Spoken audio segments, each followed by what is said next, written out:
இந்த அருமையான காட்சியை எந்த அளவுக்கு மனதிற்கு ரம்மியமான ஒரு சூழ்நிலையை உருவாக்கி கொடுக்கிறது என்பதை நன்கு உணர்வீர்கள்.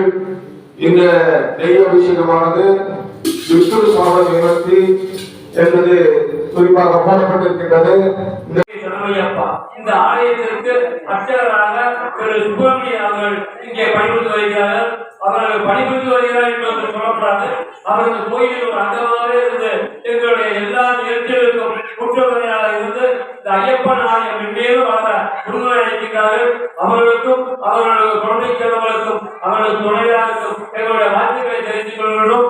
அவர்கள் நீண்ட காலம் நெடிய காலம் ஐயனின் அருளுக்கு பாத்திரமாகி ஐயனுக்கு தொண்டு செய்ய வேண்டுமாய் அன்புடன் கேட்டுக்கொள்கிறோம். சுவாமியே சரணமையப்பா.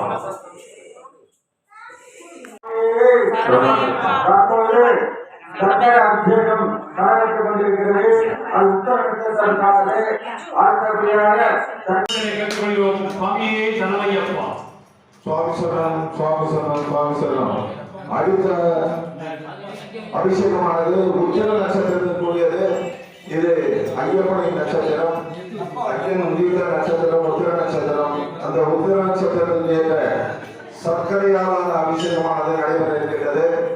இந்த நிகழ்ச்சியை கண்டுகொண்டிருக்கும் பக்தபடி பெருமக்கள் தங்களது பிரார்த்தனைகளை இந்த தருணத்தில் வைத்து ஐயனின் மனம் குளிர்ந்த இந்த சந்தர்ப்பத்தில் தங்களது வேண்டுகோள்கள் என்னவென்று வைத்து அதன் பலனை பெற வேண்டுமாய் கேட்டுக்கொள்கின்றோம். அடுத்தபடியாக சர்க்கரையாலான அபிஷேகம் உத்திர நட்சத்திரத்திற்கு ஏற்ற அபிஷேகம். இது ஐயப்பனுக்கு உகந்த நட்சத்திரமாகும். எனவே தாங்கள் எதுவும் அபிஷேக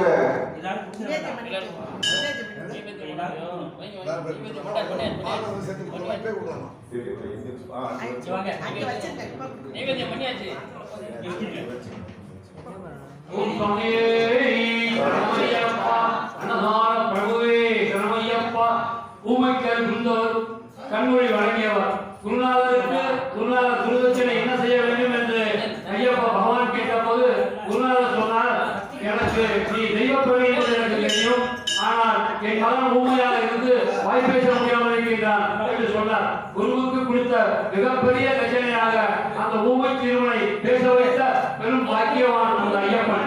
ஐயப்பனை அணுகினாலே நமக்கு எல்லா வளங்களும் சென்று சேரும். நீண்ட ஆயுளும் நிறைந்த செல்வம் நம்மை தேடி வரும். நம் புத்திரர்கள் நம் குழந்தைகள் எல்லோரும் நல்லபடியாக நல்வாழ்ந்து வாழ்வார்கள். அது எந்த விதமான சந்தேகமும் கொண்டிருக்கிறது. இந்த சம்பவத்தை கூறிக்கொண்டு ஐயப்பா மையன்பர்கள் ஐயப்பா பக்தர்கள் அனைவருமே ஆலயத்தில் வந்திருந்து இந்த நிகழ்ச்சிகளை கண்கூட பார்க்குமாறு அன்புடன் வேண்டுகிறோம். சுவாமியே சரணமையப்பா.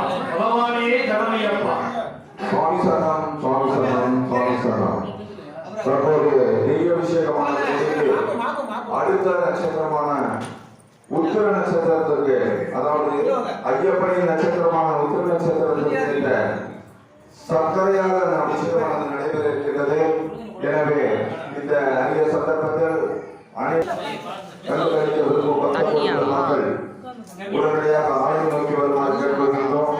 நான் முன்பே கூறியபடி இந்த அபிஷேகங்கள் 27